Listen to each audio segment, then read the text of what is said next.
Bienvenidas y bienvenidos a un nuevo Vidas de Cómic. ¿Cómo estáis? Aquí, en este preciso momento, estamos de resaca porque hoy es el día después. En Cataluña todo el mundo sabe que una rosa, sobre todo en primavera, significa la Diada de Sant Jordi, que fue justo ayer. Y bueno, es mi segundo año de vivir esta diada desde el otro lado, desde una parada de libros, de cómics, en mi caso.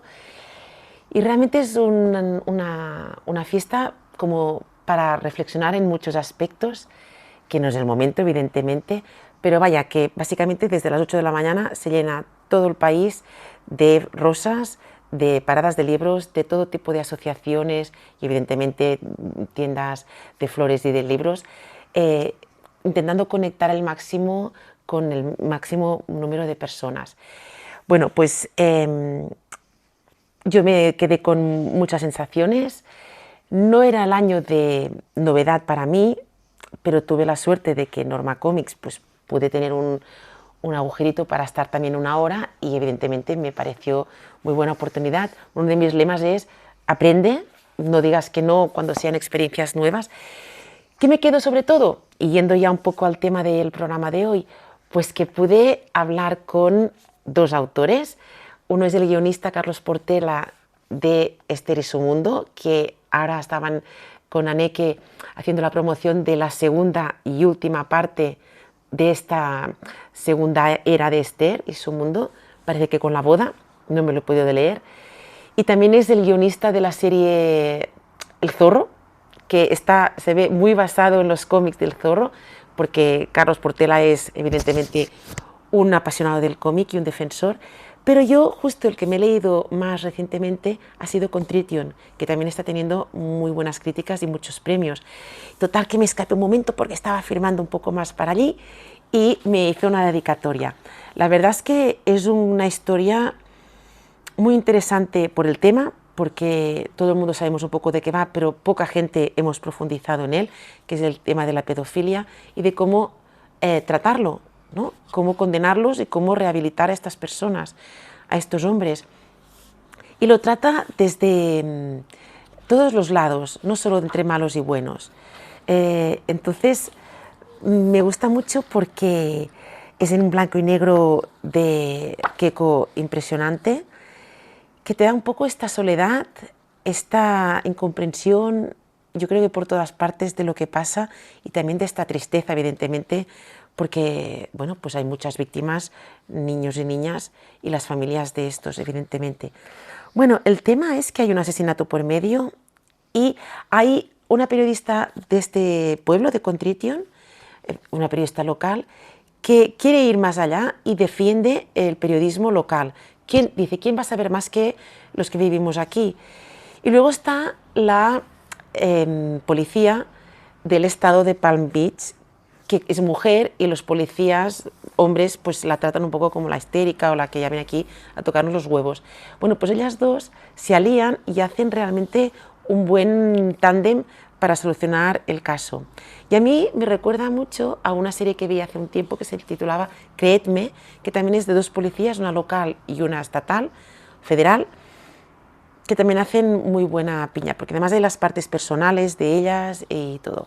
Bueno, en fin, un cómic muy recomendable y que, bueno, pues hay toda esta ambigüedad, no es de malos y buenos, y va un poco a todas las vidas, desde el padre que pierde al hijo, los pedófilos, luego está la periodista, la policía. Bueno, pues la dedicatoria, nunca me habían hecho una tan enigmática, dice Carlota, puntos suspensivos. Yo solo quiero salir del salón de baile. ¿Me ayudas? Bueno, me encanta y además muy ordenado él, Carlos Portela, ha pensado que si a lo mejor nos vemos en el Salón de Cómic de Barcelona o cuando vuelvan a hacer alguna cosa en Barcelona, pues que Queco pueda hacer la dedicatoria en la parte que ha dejado ya previendo pues este final. Bueno, esto solo puede pasar, de momento que yo sepa, en cómic de papel. Es un cómic que yo he comprado, he ido a algún sitio a comprar, que yo lo he guardado, que nadie más lo puede tener y que ahora pues hemos tenido este contacto y que yo voy a seguir ahora manteniendo este recuerdo con todo lo que se va incluyendo. Y luego está De Gas, de Rick Artefa, que lo tenía justo al lado, que para mi gusto, bueno, todos tendrían que haber firmado más, pero esto es otro tema, del contacto que hacemos con el público. Para mí estas festividades, cuando salimos a la calle, tendrían que ser justo para que el público nos conociera. No para que el público que ya nos conoce vaya una vez más a tener un señal más nuestro, ¿no? También puede ser, pero para mí lo importante es que ya que sale público y creadores, creadoras, pues que hubiera este contacto. Bueno, muy amable también, nos conocíamos por las redes, pues ahora estuvo bien intercambiar un poco opiniones. Y bueno, pues uno de los que promocionaba, no era el último son estos dos cómics juveniles que se titulan Océano, o Nocea en catalán, o también en francés. Pues mirar también qué dedicatoria me hizo, qué dibujo de una de las bailarinas de Degas, tan preciosa. Y además me encanta la letra, las as que hace minúsculas, que parecen bailarinas, y que, bueno, también pues firma con EFA, con su apellido. Muy interesante también el cómic, también hemos hablado a veces en este programa de arte y cómic. Bueno, todo esto, ¿de dónde viene? ¿Cuál es la pregunta del programa de hoy? Pues la pregunta es si vamos a seguir leyendo, si la lectura se mantendrá o va a cambiarse por otro tipo de actividades. Creo que la respuesta un poco ya la estamos teniendo, pero todo dependerá de nosotros y nosotras si queremos esto cambiarlo o reforzar este camino que está tomando. Bueno, la cuestión es que todo empezó hace unos programas cuando con Pau Moratalla y Santiaguete, en un programa que titulé Cagas lo que comes, que tiene mucho sentido, aunque sea un poco escatológico, les pregunté si leían en digital o en papel. Esto lo he ido preguntando después a otras y otros invitados. Y ellos me dijeron que en papel, pero tenían en mente algunos cómics diseñados ya pensados para leer en digital, es decir, en horizontal normalmente, en pantallas de ordenador o tabletas, que también eran muy interesantes. Bueno, pues creo que justo hablando de estos que comentaron, es una manera de ir calentando el debate que va a ser este programa. Por ejemplo, Pau Moratalla nombró a este universo también está en catalán y también en inglés, de Albert Monteys. Él explica que después de 18 años de publicar en El Jueves, esta revista de humor que está en periodo de a ver qué va a pasar, ahora ya ha pasado al formato digital, pues empezó a hacer historias largas y Panel Syndicate, que luego hablaremos un poco más, le invitó a que hiciera una historia pensada para digital, para que el público intentara conectar con su obra y a ver si la cosa iba creciendo. Bueno, le pareció una idea interesante y realmente vamos a comentar un poco cómo cambia este formato panorámico, un poco como de cine, de pantalla de cine, con las historias que plantea Albert Monteys, que justamente van al tema de este programa. Son 4, de unas 30 páginas cada una, y si os fijáis, es verdad que llena diferente el espacio. Pero la primera historia, por ejemplo, es de Tommy. Tommy trabaja en una empresa de marketing, entiendo, tecnológica, y su presidente tiene una idea. Él lo que quiere es que este Tommy viaje al pasado y vuelva a provocar el Big Bang. Pero después de todos los estudios que ha hecho, ha visto que haciendo no sé qué, conseguirá que todas las partículas que están concentradas antes del Big Bang lleven el sello de su fábrica, de su empresa. Con lo cual, cuando todo explosione, todos los productos, todo lo que se forme, va a tener su sello. Bueno, por fortuna, de momento en la ficción, porque esto podrá pasar, yo ya no doy nada por imposible, no le funciona, pero es muy curioso cómo este Tommy vive con una robot. No sé si, bueno, parece como entre asistente a pareja, que hay gente que esto lo confunde, pero realmente es muy interesante y ver cómo, veis, todos los formatos funcionan diferente. Por ejemplo, aquí cuando reparte toda la página horizontal en verticales, tiene otro sentido, ¿no? Es como completar de una manera como muy natural, porque no es alargar excesivamente. O luego también hay bastantes páginas en que hay solo una escena. Claro, el formato es más pequeño y también queda muy bien, y siempre con este sentido un poco más panorámico. Bueno, muy interesante, porque las otras historias también plantean pues, otros debates, como inventan unos robots pensados para querer a las personas, para amar, pero hay algún problema con la programación, de manera que de tanto que aman, la cosa acaba mal. Bueno, de hecho es como la realidad analógica o humana, ¿no? Que también a veces eso que dicen, ¿no? De quien bien te quiere o te hará mal o alguna cosa. No sé si quería ir hasta esta metáfora, Albert Montés. Después, bueno, explica un posible viaje, un tour, de aquí a poco será un tour a Taurus.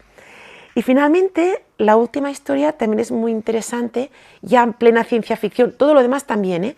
Pero de esta ciencia ficción que a mí me cuesta un poco más, que es estos viajes al futuro, pasado, futuro, que francamente yo me pierdo un poco y la lógica a mí me cuesta un poco más. Bueno, pues con este chup chup, después también Santiaguete, bueno, y Pau Moratalla creo que también habló de otro, pero antes, fijaros, ya que hablamos del Panel Syndicate, que promovieron y crearon Brian Vaughan, Marcos Martín y Munsa Vicente, pues resulta que ellos empezaron esta plataforma con Private Eye, otro cómic, evidentemente pensado también horizontal, porque estaba pensado para que la gente lo viera en el ordenador. Bueno, pues este cómic es impresionante porque también nos está hablando justamente de todos estos debates que la ciencia ficción y la no ciencia ficción cada día nos estamos planteando. Ya la portada nos plantea, parece que estén celebrando el carnaval y no, es que todo el mundo sale por la calle ya con máscaras. Claro, de alguna manera ahora ya vamos todos enmascarados también, ¿no? Yo, por ejemplo, ahora del Sant Jordi de ayer puedo publicar ciertas fotos y de explicar, pues yo qué sé, qué maravillas o qué desgracias. Bueno, un poco ya vamos enmascarados todo el mundo, ¿no? Pero en este caso es un thriller que parte de un asesinato y que Pi y la hermana de la asesinada, Mel, intentan resolver.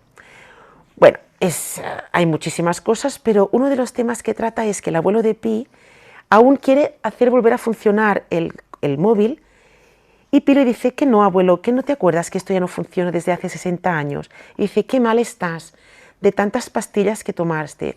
Esto menciona varias veces, ¿eh? También haciendo alusiones a que supongo ahora todo lo tratamos con medicación. Bueno, la cuestión es que, ¿de qué coño hablas cuando dice que ya no existe ni internet, ni existen los aparatos móviles?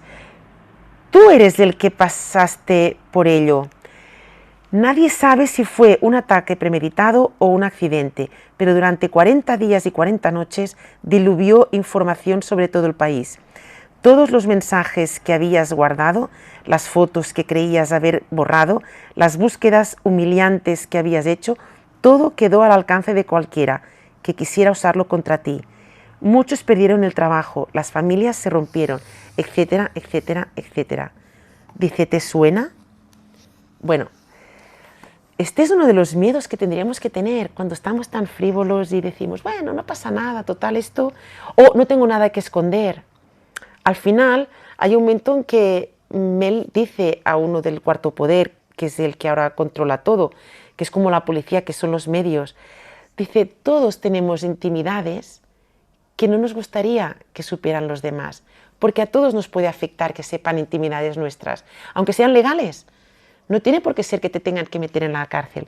Bueno, total, que entonces, yendo más al tema del programa, hay Tiff, que es el presidente de esta corporación del cuarto poder, de las televisiones, y está creando un misil que hará que conecte todos los televisores del mundo. Será como el internet de antes, pero aún más controlado y más todo. Él cree que es una cosa buena y evidentemente hay otros que creen que no. Bueno, pues cuando están Pi y Mel en el restaurante con una tableta que han conseguido robar, donde se supone que hay el prototipo, dice, falta mucho para que esto se despierte o lo que sea, como a ver cuándo podamos utilizarlo. Dice, y a mí me lo preguntas, nunca entenderé por qué la gente prefería estas cosas a los libros. Son como 200 páginas, ¿eh? Hay muchísima acción, pero aquí Vaughan intenta de vez en cuando ir poniendo esta reflexión. Y una última reflexión que quiero comentar de las muchísimas que hay en esta página panorámica, muy cinéfila y que tiene incrustadas pues estos primeros planos, estos planos detalle también del mar, del horizonte, con esta reflexión entre Tiff, el obsesivo presidente que quiere esta paz mundial, ahora veréis cómo, y la amiga ayudante de Pi, que es menor, que evidentemente piensa lo contrario. Él dice: supongo que nunca habías visto el otro lado del muro, ¿no? Dudo mucho que a ti o a tus compatriotas os importe lo que pasa más allá de vuestras fronteras.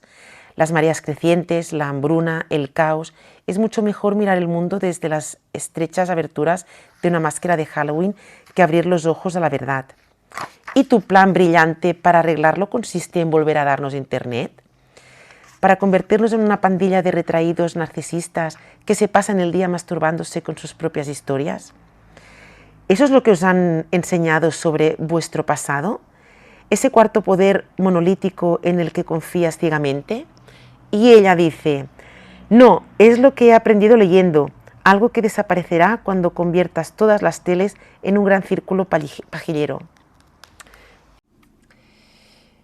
Bueno, y luego Pau Moratalla también comentó, muy curioso, un cómic que Javi de Castro dibujó también en formato digital para explicar el origen de la bandera de Asturias. Voy a poner como ejemplo el momento de El curso del agua. Es también una historia del pueblo, como la mayoría de historias de vencedores o de resistencia.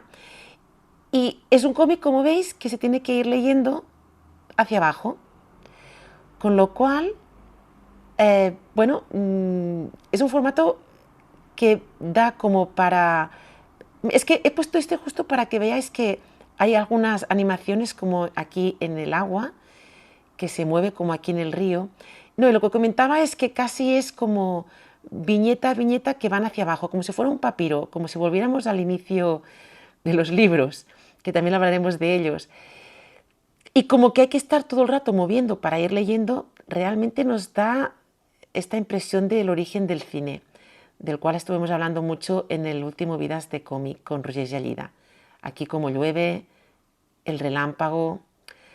Bueno, os lo estoy grabando de esta manera para tener un poco esta sensación de lo que sería o de lo que es, si es que se puede decir que esto es leer un cómic. Y tiene cierta paradoja este otro ejemplo que nos recomendó Santiaguete, que es esta balada de Jolene Black Country de Víctor Puchansky, que en vez de decir que es el precursor del cine, es pues la secuela, lo que viene después, es decir, de digitalizar la manera de crear cómics.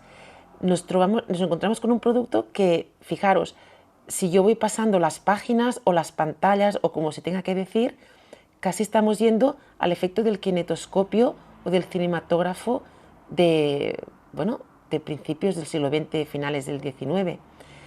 Con lo cual, ¿veis? Esto es una historia de ciencia ficción total. Como siempre, a mí me encanta porque empieza con ciertas reflexiones. Ejemplo, cuando nos quiera mirar y no encuentre nada, no encuentre almas, solo ojos cerrados y tristes, con los que ya no quiera hablar nunca más. De hecho, esto es una súper introducción que tiene su gracia. Claro, pero esto es cómic, esto es cine, esto es otra invención. Tendríamos que ponerle otro nombre. Bueno, después de estas 30 primeras páginas de introducción, empezamos en Texas en el 1976, en este pueblo, Black Country, y la idea es que tenemos a Satán, que está encarnado en un cuerpo, pero tiene el problema de que va a desaparecer su cuerpo. Y entonces le pide a Jolene, o le propone si quiere ser su nuevo cuerpo donde encarnarse. Y ella, como veis, sin mucho problema, le dice: vale, pues acepto. A partir de cierta página o pantalla, son todo diálogos que tiene ella con diferentes personas. Es curioso, porque además ella no se mueve, es como se van moviendo los demás. Bueno, es todo un cómic de reflexión, es un cómic de introspección con cierta acción. Muy extraño también. De esto va el programa, ¿no? De nuevos formatos.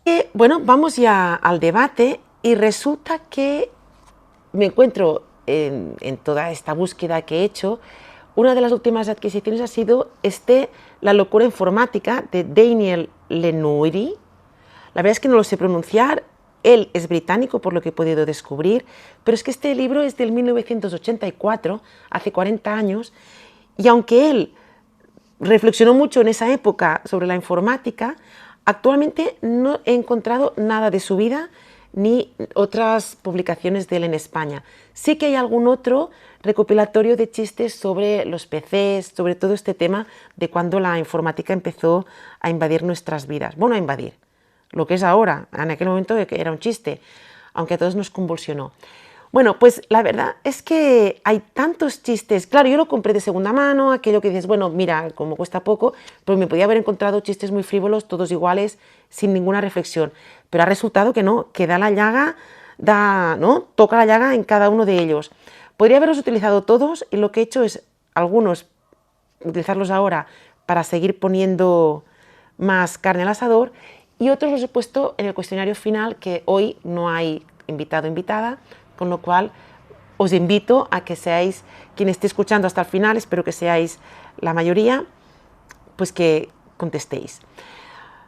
Empiezo con algunos muy graciosos, pero que ya, lo que os digo, tocan mucho la fibra. Porque el primero es este hombre que va al doctor porque empieza a notar que el ordenador le está dominando y ya empieza a hablar incluso en sistema binario con ceros y unos. Bueno, pues bien él que ha podido ir al doctor porque lo ha detectado. Actualmente yo creo que todo el mundo hemos cambiado nuestras vidas y nuestros comportamientos, pero pocos o pocas personas van al médico a ver qué les pasa. Es decir, la gente que se ha acostumbrado a leer cómic en digital, ¿está leyendo cómic? ¿Es otra manera de hacer? Porque lo mismo también nos pasa con que ahora cualquier cosa que vemos en una pantalla es cierto, ¿no? Como este hombre que dice, no, Suiza tiene costa, porque lo pone en el ordenador. Bueno, un poco es como esta superficialidad que nos ha llenado nuestro mundo, nuestro entorno, ¿no? Ahora tú puedes tener 4.000 personas que te siguen en no sé qué red, pero eso no tiene nada que ver con que luego estas personas, lo que a veces comentan personas, que te compren las cosas que haces, que te vengan a saludar o que realmente sepan de lo que tú haces o les interese. Es otra cosa muy complicada. A mí esto de los likes, hay algunas personas que han venido a Vidas de Cómic que incluso han dejado ya las redes porque esto les está provocando una falsa ansiedad que no tiene nada que ver con la realidad.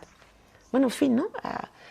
A seguir reflexionando. Luego hay estos dos ricachones que están tumbados en las Bahamas y se preguntan qué va a pasar cuando todo lo hagan las máquinas, no tengamos que hacer nada. Bueno, este es el debate. Parece ser que las inteligencias artificiales van a conseguir esto de aquí poco. Yo me pregunto dos cosas con este chiste. La primera, ¿hace falta ser ricachona para irte a tumbar a una playa, a un campo, simplemente a estar un rato disfrutando con una misma? Yo creo que no. En mis dibujos muchas veces me pasa que dibujo el mar, me dibujo a mí, porque esto es gratis y es de las cosas que llenan más.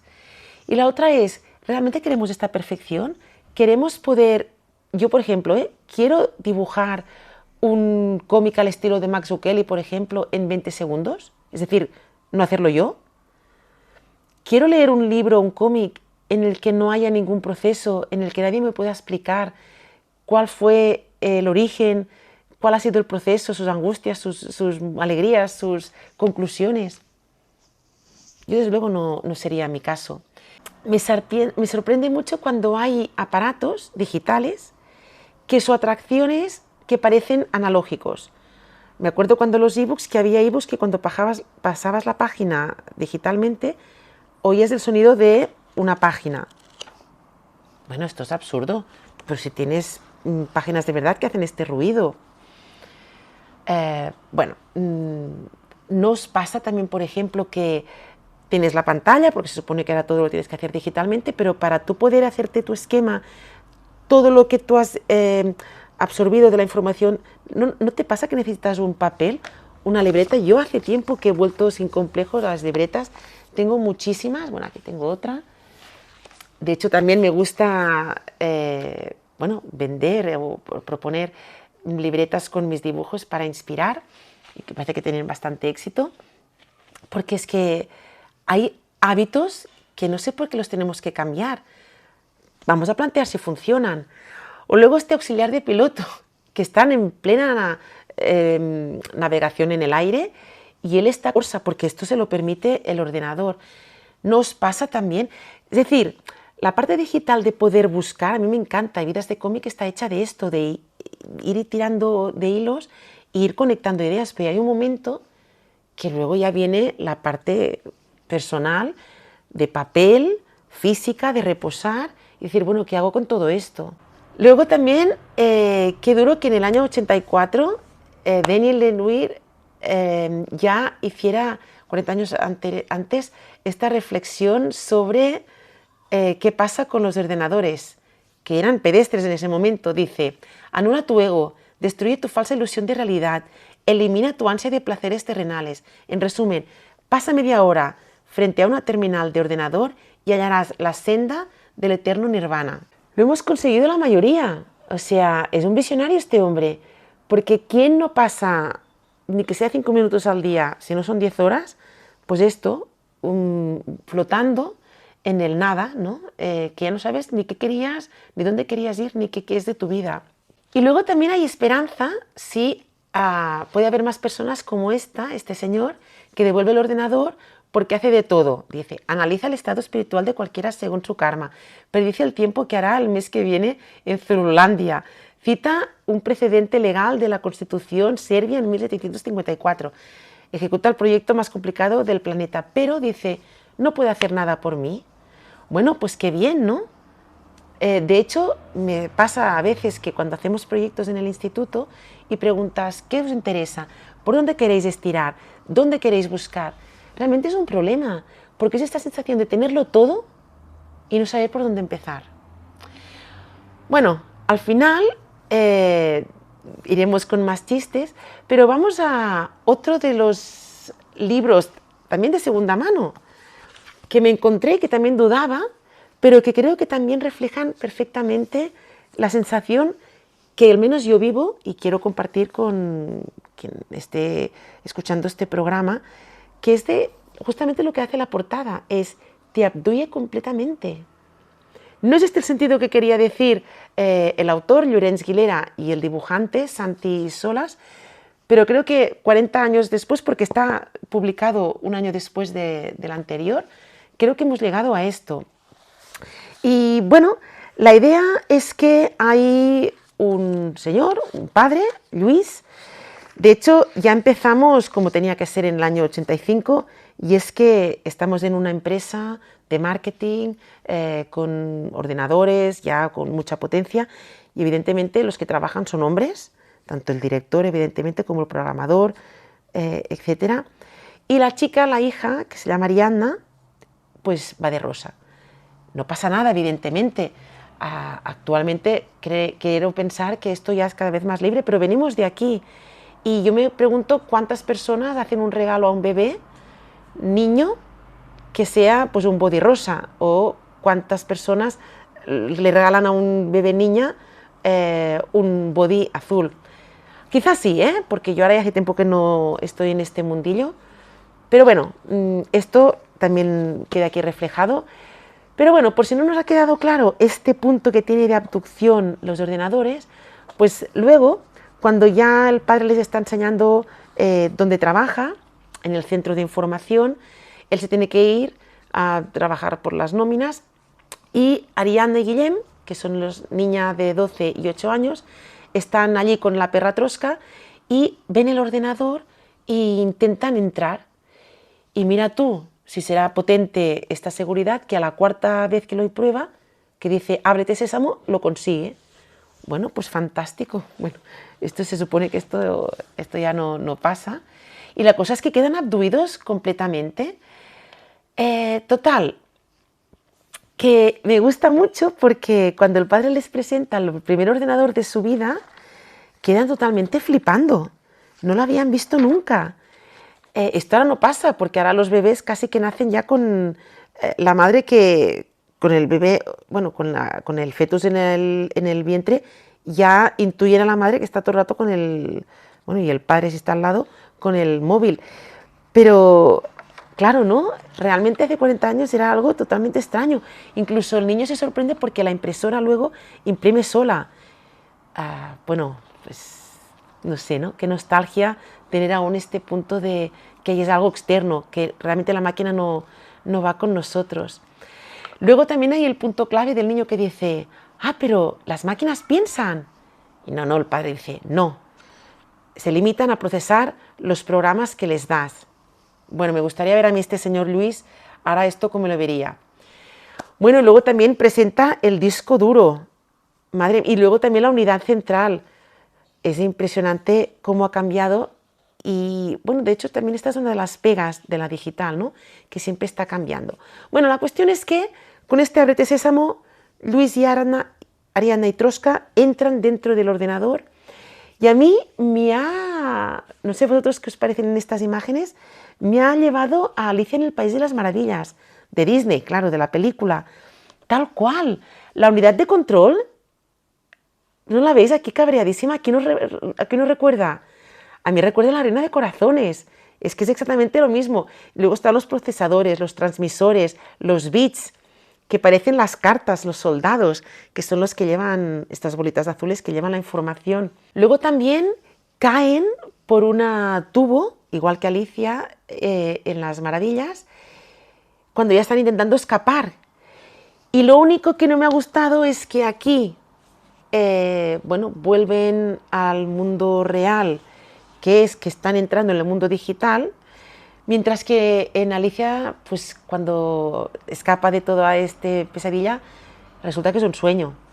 A mí a veces, francamente, me gustaría que esto fuera un sueño, ¿no? Y que pudiéramos volver a 30 años antes, cuando empezaban los ordenadores, y poderlo repensar con un poco más de calma. Bueno, y después de recordar, sonrojarnos la parte digital, vamos un poco también a la parte del papel. Y en este caso nos irá muy bien este cómic, que está editado en catalán y en castellano, de Tito Alba, a la parte del dibujo, y el guión es la misma autora del libro, de la novela, que se titula igual, El infinito dentro de un junco, de Irene Vallejo. A mí este cómic no me da la sensación de cómic por varias razones. Sí que hay bocadillos, no muchos, pero hay, pero sobre todo porque está lleno de texto. Es decir, si la letra fuera un poco más grande, que para mí cada vez es más imprescindible, veríamos que la proporción de texto con el de dibujo es desmesuradamente tirando hacia el texto. Con lo cual, bueno, está bien porque el texto engancha muchísimo. Y sí que es verdad que una vez entras, las imágenes de Tito Alba te hacen detenerte de vez en cuando, te hacen profundizar en alguna idea. Pero vaya, que sobre todo hay muy buenas ideas de Irene Vallejo y que me gustaría compartir algunas dentro de este debate. Primero, me siento muy identificada y creo que todo el mundo se puede sentir en algún aspecto de su vida en cómo explica el afrontar una nueva creación, un nuevo reto. Y leo: siempre me asusta escribir las primeras líneas, atravesar el lindar de un nuevo libro. Cuando he recorrido todas las bibliotecas, cuando las libretas revientan de notas febriles, cuando ya no se me ocurren pretextos razonables ni tan solo de insensatos para continuar esperando, lo pospongo unos cuantos días durante los cuales entiendo en qué consiste la cobardía. Marguerite Duras lo expresaba así: escribir es intentar descubrir lo que escribiríamos si escribiéramos, como si notara que el suelo se agrieta debajo de sus pies. Evidentemente es muy poético, un poco dramático, pero ¿no os pasa a veces? A mí, desde luego, para hacer los vidas de cómic siempre necesitan mucho chup chup, para hilar, para que tenga su coherencia. Y cuando dibujo, evidentemente, también, ¿no? Desde que tienes una idea hasta que aquello tiene forma, bueno, yo no sé si el suelo se quiebra, pero alguna cosa pasa profunda. Después de esta introducción que ya creo que necesitaba hacer, va al grano y empieza por la historia de los libros. Y dice: creo que el punto de partida es tan fantástico como el viaje en busca de las minas del rey Salomón o del arca perdida, pero los documentos constatan que existió en la mente megalómana de los reyes de Egipto. Quizás en el siglo III a.C. fue la única y última vez que se pudo hacer realidad el sueño de reunir todos los libros del mundo sin excepción en una biblioteca universal. Los reyes utilizaron su poder absoluto para enriquecer su colección. Si hacía falta cortar cabeza o quemar cosechas, lo harían, justificando que el resplandor de su país es más importante que los pequeños escrúpulos. Por ejemplo, hay una carta de Ptolomeo II pidiendo que se le envíen todos los libros, pergaminos, poesía y prosa, oradores y filósofos, médicos y adivinos, historiadores y demás. En este momento los libros eran muy codiciados.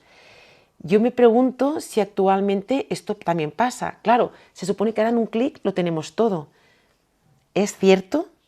¿Lo tenemos todo?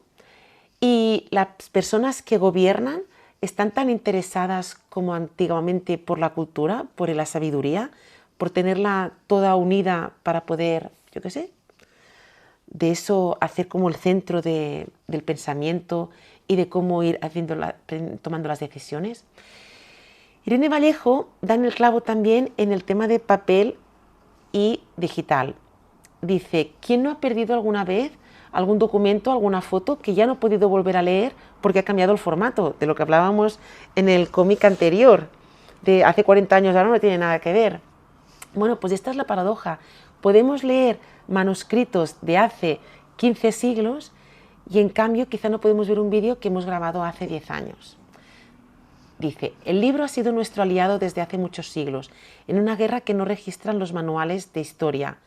La lucha por preservar nuestras creaciones valiosas, las palabras que son a duras penas bocanada de aire fresco, las ficciones que inventamos para dar sentido al caos y sobrevivir en él, los conocimientos verdaderos, falsos y siempre provisionales que vamos rascando en la roca dura de nuestra ignorancia. También menciona Borges, en su definición de biblioteca o de universo, que a mí me da la sensación de vivir esto ahora, con toda esta inmensidad que tenemos a nuestro alcance. Borges decía, la inmensidad de combinaciones que se pueden hacer con las letras del abecedario y la imposibilidad de abarcar todos los libros posibles escritos en tantas lenguas y buscar en esta montaña de páginas azarosas una lectura que te atrape, te consume las energías que deberían servir para leer. Bueno, es que es tal cual, ¿no? Eligiendo una serie, eligiendo un libro, eligiendo cualquier cosa que puedes comprar en todo el mundo. A mí es verdad que a veces ya no me apetece ponerme a mirar o leer. Luego en el epílogo, Irene Vallejo habla de los olvidados, de las anónimas. Y resulta que en la década de 1934 a 1943 se instauró un programa de alfabetización en Estados Unidos con bibliotecas para poder justamente apaivagar la depresión y desocupación que había con cultura. Pero en Kentucky había tal alto nivel de analfabetismo y estaban tan dispersas las granjas que hubo un grupo de bibliotecarias que iban en persona a cada granja a llevar libros con una sonrisa. Y yo me pregunto si este sería el mismo efecto visual ahora, ¿no? O personal. Ahora podríamos decir, bueno, pues donde hay analfabetismo, vamos a enviar unos cuantos libros digitales, vamos a enviar unas cuantas emoticones, pero no es lo mismo, ¿no? Primero, por si hay energía física, ¿no? Para poder tener aparatos que lean lo que tú les ibas a mandar. Y aparte, no hay color, ¿no? Dice, ahora mismo, con el libro abierto en las manos, te dedicas a una actividad misteriosa e inquietante, a pesar de que la costumbre te impide sorprenderte de lo que haces. Piénsalo bien, estás en silencio, recorriendo con la vista unas hileras de letras que tienen sentido para ti y te comunican ideas independientes del mundo que te rodea. Unos fantasmas visibles solo para ti y donde el tiempo pasa al ritmo de tu interés o aburrimiento. Has creado una realidad paralela que solo depende de ti. Bueno, pues es esto, leer en digital, no sé si tiene el mismo silencio, la misma quietud y las mismas pausas. Bueno, y seguimos con otro de elogio del papel, ya que hemos hecho dos hablando de la parte digital, y es este ensayo que escribió Roberto Casati, el filósofo, en 2015, y que a mí, leyéndolo, me ha llevado un poco a esta reflexión de, ¿estamos ya preparadas y preparados para leer un texto repetitivo? Porque al final, como buen ensayo, pues hace una introducción a sus ideas, luego las desarrolla una a una, las interrelaciona otra vez, hace otra conclusión de todas las ideas. Es decir, hay mucha repetición cuando ahora todos son 15 segundos una idea y se olvida. Bueno, justamente por esto creo que es interesante que vayamos a lo que él nos explica, nos reflexiona, porque de hecho el subtítulo es Contra el colonialismo digital, porque él dice, bueno, pues si hay esta premisa actual del colonialismo digital que es, si algo lo puedes pasar al digital, debes hacerlo, él dice, bueno, ¿será que es que estas personas nativas digitales, ¿no? Parece que ahora todo el mundo ya nace digital, pues a lo mejor es que tenemos que hablar de los colonos digitales, es decir, estas empresas inmensas, este gran hermano que no conocemos, que no para de luchar para captar nuestra atención como sea, digitalmente, si puede ser, que es lo más fácil actualmente. Entonces, ser un poco conscientes de esta situación puede hacer que hayan iniciativas como en Barcelona hay un instituto que está en Vallcarca y tiene el nombre de Vallcarca, que han empezado con otra nueva filosofía y de hecho en una entrevista que Gemma Ventura le hizo a África Ragel, que es una de las profesoras, salen titulares muy interesantes que solo pongo como reflexiones. Dice la profesora, fuera pantallas, volvamos a leer en papel y a escribir a mano. Se aprende mucho mejor que en ordenador. Escribir a mano te hace pararte a pensar. Pasa por tu cuerpo lo que escribes. Es una forma de creatividad. Ilustras tus ideas. Hay personalización. Y refuerza recordarlo y reconocer lo que has escrito. ¿No os pasa que cuando habéis escrito alguna cosa con vuestros dibujos, con vuestras flechas, esto luego lo recordáis? Vaya, yo cuando estructuro un vidas de cómic siempre tengo que pasar por esta parte. Y en cambio, si yo lo tengo todo bien puesto en el ordenador, con los links, los enlaces, para poder acceder a la información, que lleva la información, llega un momento que yo este documento no lo voy a volver a mirar. Porque cada vez que tengo que ver cómo va de una pantalla a la otra, a mí se me dispersa la información, me agoto y al final ya no sé dónde tenía que ir. Con lo cual, el papel te permite tener una visión global. Luego seguiremos con esta idea. Luego dice, alumnado y profesorado dejan las pantallas en la taquilla al entrar por la mañana. En el patio charlan, juegan, hay una libertad que no tienes cuando tienes la pantalla al lado. De esta manera les proporcionamos tiempo lento. Se trata de volver a lo de siempre, como cuando te leían o se leía un cuento por la noche. ¡Buf! Yo no había caído en esto, pero yo no sé ahora mismo las madres y padres de bebés o de criaturas de 1 o 2 años, ¿qué hacen cuando van a dormir? Es que no, prefiero no pensarlo. Y por eso Casati dice, hey, no estoy hablando de quemar las máquinas, no soy un ludita. Que esto, mira, yo no sabía que el ludismo apareció en el siglo XIX desde los trabajadores ingleses, los artesanos, porque ya en ese momento decían que las máquinas que estaban empezando a crearse les destruían el trabajo. ¡Puf! Estos pobres luditas si vieran cómo está el tema actualmente. Dice, yo no estoy diciendo, yo no soy un ludita, yo lo que digo es que trabajemos el principio de la precaución. Es decir, delante de una nueva opción, miremos si nos conviene o no, que podamos decidir. Luego también habla de los pros y contras del papel y del digital. Casati, por ejemplo, comenta que sí que es útil el formato digital, pero por ejemplo, pues para consultas como, dice, recetas de cocina, para consultar cosas cortas, que realmente almacenar cierta información puede ser muy fácil tenerla de esta manera. Raúl Pérez Lumbiares, un amigo del programa, que es mucho de manga, y el manga tiene mucho de digital, dice que él lee mucho cómic digital, pero solo para ver las novedades, para ver si una serie le interesa.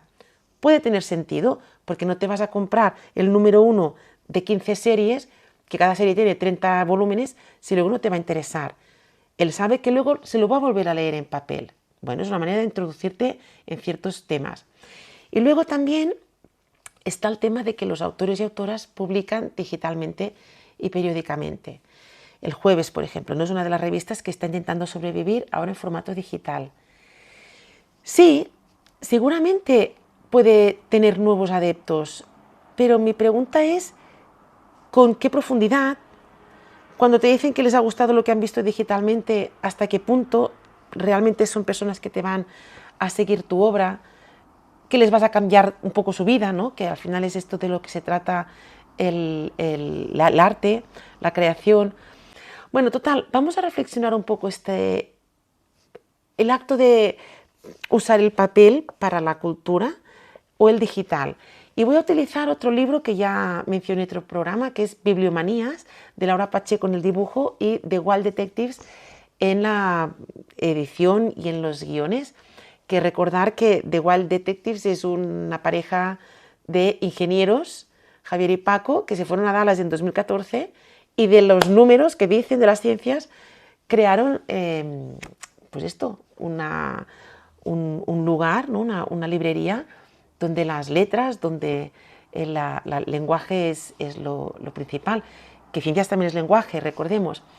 Bueno, algunos de los momentos que ellos creen que son importantes y los ponen en papel. Yo no sé si en digital podría ser lo mismo.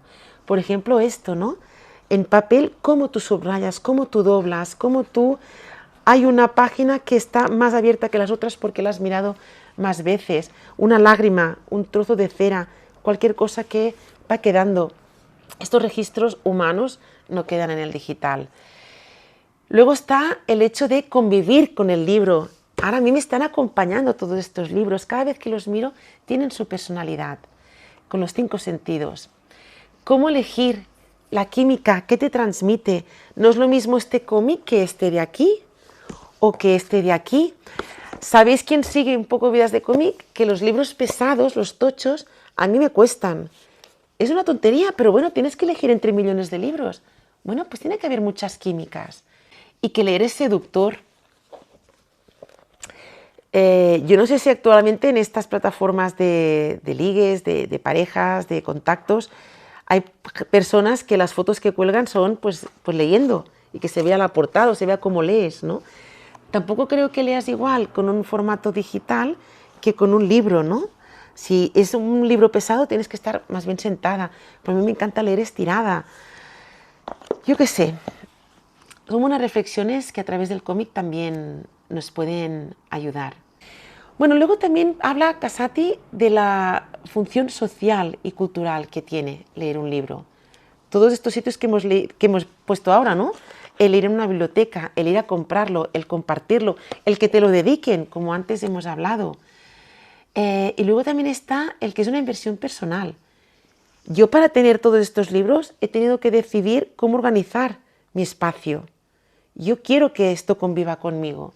Cuando es digital, tú ni te enteras. Quizá esto es malo. Luego también está, en cambio, el hecho de que había estas funciones sociales, culturales del libro, y en cambio la lectura digital no ha creado nuevas funciones. Al contrario, que está matando la función que tenía la lectura en papel. De hecho, también pone el ejemplo de la fotografía. Antes de hacer fotografía tenía todo un ritual y lo hacían personas que, bueno, dedicaban su entendimiento, su experiencia, y en cambio actualmente ahora, pues todo el mundo hacemos fotos. Igualmente sigue habiendo gente que reflexiona más sobre el tema, ¿no? Pero es verdad que la tecnología nos está imponiendo qué gustos, qué hábitos tenemos. Tendría que ser más que tuviéramos nuestros hábitos y que la tecnología la utilizáramos si fuera necesaria. En este sentido me gustaría mencionar, que también ya han salido en otros programas, el cómic coreano, surcoreano, El Club de los Libros Prohibidos. Justamente habla de toda la revolución que hubo política en Corea del Sur y cómo esta prohibición que hubo a la cultura se pudo de alguna manera evitar o combatir con el memorizar, el tener esta vida personal con los libros, con las historias, que son parte de ti. Cuando se te anula como persona, solo te queda lo que tú has memorizado, mientras que el formato digital, no sé si estaréis de acuerdo conmigo, pero tiende a que olvides. Luego también habla de este pequeño ecosistema del libro digital, que realmente lo que antes he leído de Irene Vallejo, ¿no? Cuando tú estás leyendo un libro, realmente hay un pequeño ecosistema que es tú, lectora, con autora. Y no hay ninguna distracción más. Leer es cierta linealidad, es tener una página estable, que hay una información de la cual tú puedes sacar conclusiones. Si es estable, si es lineal, si va una cosa detrás de la otra y no hay otra manera de leerlo. Actualmente todo es como una mezcla y un ruido que no te permite este tipo de lectura. Me viene otro cómic que también hemos comentado en Vidas de Cómic, que es La bibliotecaria de Auschwitz. Esta situación tan dramática, en esta había uno de los barracones del 31, que sabéis que era como una tapadera, y allí les permitieron tener 5 o 6 libros y había como una bibliotecaria. Bueno, estas imágenes en las que ella puede evadirse con este libro, cosa que evidentemente no podría hacer digitalmente porque no habría luz para que pudieran hacerlo, no habría cables. Y hace que este libro entre en sí y bueno, forme parte de ella y le permita conseguir pues mantenerse en algún tipo de mundo que va creando. Bueno, tampoco Casati deja de lado el tema ecológico, porque es verdad que mucha gente dice, bueno, es que todo este papel estamos destruyendo el Amazonas. Bueno, pues aquí también dos cosas. Primero, yo tengo estos cómics y algunos más, bastantes más, pero también tengo que decir que no compro últimamente. He comprado ya muchos y además yo creo que hay que leer más que comprar. Con lo cual yo voy mucho a las bibliotecas, yo comparto, yo presto cómics, me dejan cómics. Y después hay otra parte y es que lo digital no es una nube de aire, es kilómetros y kilómetros de cables donde está almacenada toda esta información digital. Sabéis que ahora, bueno, ya hace años que se han hecho unas pruebas de que está en el océano, luego está todo el material que hay que utilizar para estos formatos digitales, que son altamente contaminantes, y luego toda la energía que hay que crear para poder sostener todo esto. Yo mientras leo este libro, si lo hago en horas de sol, es energía cero. En un aparato digital siempre hay esta parte. Seguiremos con otros ejemplos de cómics que nos llevan a este debate, con un interludio gráfico que también ya ha salido en Vidas de Cómic, que es este ilustrador polaco, filósofo, que se llama Paweł Kuczynski, con esas imágenes. Esta, por ejemplo, ¿no? Yo ahora comentaba que las madres, normalmente ahora yo las veo por la calle que van con el bebé y con el móvil. Bueno, supongo que aún debe haber madres que quizás mientras su hijo o hija está durmiendo, está descansando, pues la madre está leyendo. Y veis que aquí la coincidencia está en que el hijo o la hija ya está mamando toda esta cultura que tiene otro proceso que el digital. También comentábamos, me temo que muchos bebés ahora deben recibir casi de regalo, en vez de un sonajero, un móvil o algo digital. Es otra manera de ir mamando. Los libros se están desquebrajando, están como desapareciendo. Ya es como una entelequia que no va con nosotros. Y se lo está quedando todo este otro aparatito que casi no ocupa, que casi no se ve. Y bueno, ¿y hasta dónde nos va a llevar esta digitalización? Es muy interesante porque además es verdad que las raíces no sabemos hasta dónde están llegando. Esto la ciencia ficción lo está trabajando muchísimo. Bueno, este señor aún está atado por el cable, pero si no yo creo que ya desaparece en esta nube digital o en este no sé qué. Ay, en cambio, mira qué mundo ha creado este hombre leyendo. Está en las nubes. Y me gusta porque Paweł Kuczynski está haciendo crítica, está haciendo reflexión sobre el uso del mundo digital y lo hace desde el mundo digital. Por lo tanto, es el principio de la precaución, no es ser ludita. Algunas reflexiones finales, por ejemplo, en la biblioteca, un día que estaba en la parte audiovisual, donde había ordenadores, y una señora, no sé, quizá tenía 60 años, 65, pues se reía, quejaba, diciendo, las pantallas nos roban el tiempo. Y describía un poco cómo estamos ahora y decía que pues tenemos el tiempo lo dedicamos a mirar gilipolleces, que los cerebros cada vez los tenemos menos desarrollados, que ya no pueden estar pensando por sí solos, ¿no? Los cerebros. Pero en cambio ella estaba delante de un ordenador también y estaba batallando por un tema de fotografías arriba, abajo, con lo cual, seamos personas críticas o no, todo el mundo está enganchado a este tema y todo el mundo necesita hacer su reflexión. Otra reflexión es sobre este consumo compulsivo que tiene el digital. nunca tienes suficiente, siempre puedes hacer más, tanto crear como consumir, ¿no? Es decir, podemos hacer millones de cómics en un minuto. Y la cosa está en también que los va a leer. Pues esto me recordó el tema de Fantasía, la película de Disney donde está el aprendiz de brujo y Mickey está harto de ir cargando con el agua arriba y abajo con los cubos y al final hace de mago, como la IA, ¿no? Que esto parece magia, y consigue que la escoba vaya sola cargando el agua. ¿Qué pasa? Que al final la escoba no puede parar. A hachazos la hace a trizas y cada uno de los trocitos se convierte en una escoba. Y cada vez hay más, y cada vez es más potente. A mí me parece una metáfora también de la inteligencia artificial. No sabemos cómo parar este monstruo. Y luego también está esta absurdidad que representa, por ejemplo, el chiste gráfico de Josep Maria Junceda, en el que invitan a un señor a escuchar a un piano automático, un autopiano. Y él se queda sorprendido y dice, bueno, pues aquí les dejo mi autooreja que va a escuchar este piano mecánico. Es que es esto, ¿no? ¿Quién va a leer estos millones de cómics que vamos a poder hacer en nada? Pues es que va a ser imposible. Y después está el tema del esfuerzo, el tema del proceso, ¿no? Del crear y del ver y captar toda la creación, no simplemente el producto final. También hay la parte de derechos, evidentemente, laborales. Y aquí las autoras y autores están haciendo también mucha producción en muchos aspectos, en legislar, en denunciar, en poner también un poco de ironía. Y en este caso me gustó mucho Bea Tormo, porque hizo un chiste gráfico también que publicó en Instagram, en el que dice, mira, os voy a explicar muy fácilmente en qué funciona la IA, que es para estúpidos. Imagínate que tu vecino o vecina tiene la llave, llega a tu casa, la abre y te roba. Pues estamos aquí. Bueno, otro apunte. Este volumen de Los Pitufos, que está basado evidentemente en los personajes que creó Pello, pero que este está creado en el 2002 por el hijo de Pello, Cullifort, y también está del Zen como guionistas y luego dibujantes Boreki y Garay. Bueno, pues hablan de lo mismo, ¿eh? Resulta que el gran pitufo evidentemente se tiene que ir, deja al pueblo desvalido y están en esos días que el pueblo tiene que reconstruirse. Bueno, esos días que reparan todo lo que está mal. Entonces está el pitufo inventor que dice, el progreso no se detiene, estamos con lo mismo.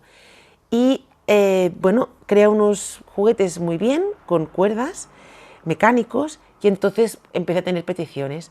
El pitufo vago quiere que le haga un coche para poder ir arriba y abajo. El pitufo hornero, panadero, quiere también una máquina para el trigo, para hacer la harina, para luego transportar el pan, una máquina que cree el pan, evidentemente. Bueno, la cuestión es que llega un momento que incluso hacen robots que juegan a fútbol por ellos. Entonces, lo que decía, ¿para qué juego yo a fútbol? No es una obligación, se supone. Entonces, ¿cuál es el problema si todo es fantástico? Pues que al final crean robots para todo y el primero es el robot barrendero que consigue hablar. También es de esta cuestión filosófica de la ciencia ficción. Llegará un momento que los robots van a poder tener sentimientos, nos van a suplantar completamente y empieza a convencer a los demás robots para que tengan sus derechos. Al final resulta que los pitufos tienen que trabajar para los robots. Bueno, esto no está bien. Casi de las últimas reflexiones y que acaba como hemos empezado. ¿Cómo van a ser los festivales de cómics a partir de ahora, de aquí pocos años? ¿Cómo va a ser este intercambio entre público y creadores y creadoras? Claro, yo creo que este punto de contacto, de descubierta que el público tiene a obras nuevas, esto no va a cambiar. Bueno, vamos a ver cómo serán las próximas diadas de Sant Jordi. Y después también está este contacto público-creador. Me ha venido esta reflexión también con esta revista especial dedicada a la espada salvaje de Conan, el Bárbaro, de la editorial Forum y de Planeta de Agostini Comics. No he podido aún leérmelo bien porque a mí me cuestan estas historias, sí que el dibujo es espectacular. En cambio, me quedé embobada con las dos secciones que hay de cartas de lectores y lectoras que alguien en este caso Mariano Ayuso, un crítico teórico muy activo en el cómic, tenía la paciencia de abrir las cartas, leerlas, volverlas a escribir, responder escritas. Alguien antes había tenido la paciencia de escribir una carta a mano, ensobrarla, ir al buzón a tirarla, en fin, todo este esfuerzo hace que lo que llega, llegue. Es verdad que a lo mejor no llega a todo el mundo, pero a quien llegue, incluso 40 años más tarde, llega. Es la sección de lectores, correo de lectores, que evidentemente podían decir lectores porque en esa época, como os podéis imaginar, no había lectoras que escribieran. Sí que había lectoras, parece ser, ¿no? Como Marica Vila, que dice que ella pues leía todos los cómics de su hermano y todos los que eran para chicos. Bueno, sí que hay una lectora, Mercedes Tesoro, de Madrid, pero justo dice que esta simpática lectora se ve en la necesidad de vender algunos de los números de esta colección y pone todos los números. Bueno, quizá tiene la necesidad porque quiere espacio, porque está harta o por lo que sea, no sabemos. Bueno, la cosa es que 40 años o más de 40 años más tarde he encontrado que una de las cartas está escrita por David Braña, que a mí me sonaba de las redes, precisamente. Y resulta que es un guionista que ahora ha publicado algún cómic para Grafito Editorial. Bueno, pues él, con otro compañero, Rafael Rodríguez, del cual no he encontrado nada relacionado con el cómic actualmente, pues hablan de su fanzine que sacan con mucho esfuerzo, que se titulaba Cobra Mística. Bueno, pues evidentemente Mauro Ayuso les anima a que lo sigan haciendo, pero justamente les propone que la rotulación la hagan digital, con ordenador. Lo que ya no se atreve a recomendarles, porque entiende que puede ser muy caro, es que vayan a una imprenta para que dibujo y texto rotulado a digital lo junte. Bueno, qué ironías, ¿no? Ya el digital es una lucha y es algo que está en nuestras vidas desde hace muchos años. ¿Y cómo lo estamos llevando? Bueno, ¿estáis preparadas y preparados para el cuestionario final? Voy a hacer algunas preguntas que en este caso van a quedar al aire. Voy a intentar no contestarlas porque si no esto ya va a parecer la plasta. Por ejemplo, una pregunta que os hago. ¿Qué cómicos llevarías a una isla desierta? ¿Y si sería digital? No, tendría que ser de papel.